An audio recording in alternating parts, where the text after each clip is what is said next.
Meron po ako. Yes po. May spare tsaka lahat-lahat.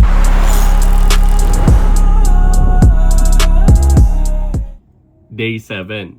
Exciting tong day 7. Di lang tuloy-tuloy na ride ang klima ang kalaban, ikukuwento ko mamaya ang una naming hiccup. Ngayon, 1 linggo na ako nagbabike.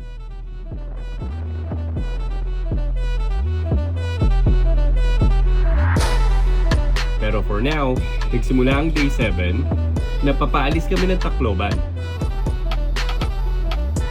Kita nyo naman dito, at this point ng ride na to, nasasanay na ako sa papalit-palit ng weather. Sinimula na malakas na ulan, pero maya-maya, araw ulit. As always ako, adyak lang. Matutuyo rin naman sa hangin.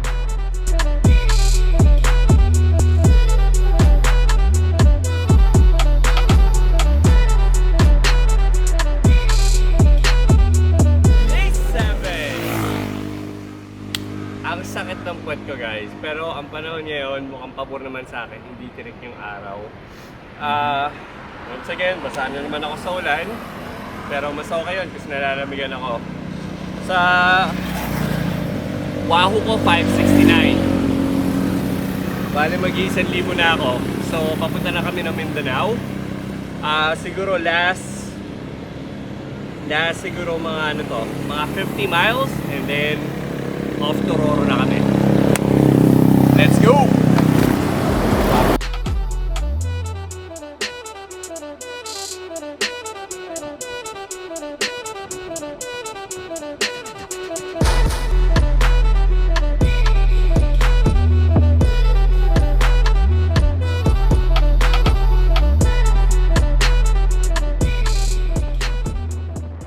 Tulad nga ng sinabi ko kanina, ito yung unang aberya sa nangyari sa amin.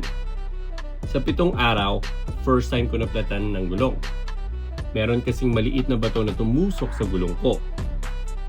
Naghanda naman ako sa possibility na to, kasi dapat handa ako in case na may mangyari.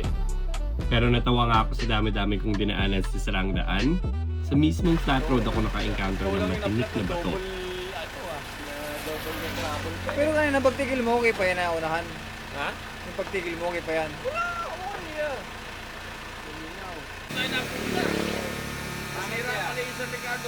Walang biyahe?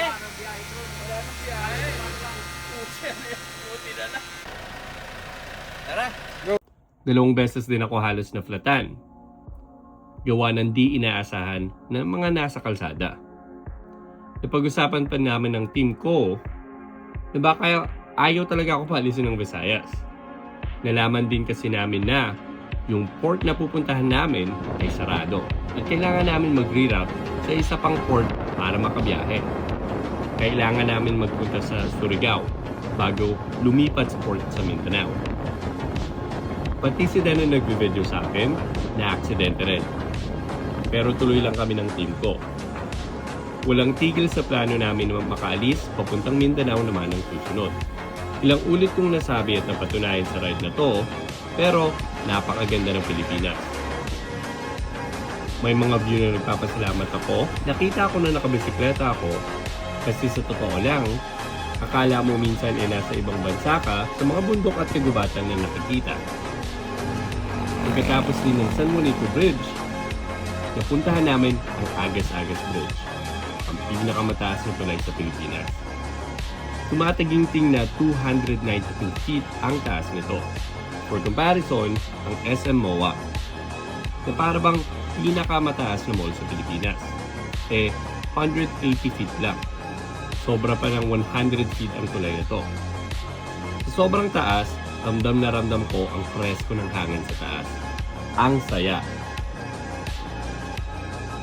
Umabot na ako ng 1,000 kilometro na puro ahon at alikabok. Pero maalis ang pagod mo sa ganda na nakita mong scenery. May mga view na sobrang ganda talaga. Nakaka-mesmerize.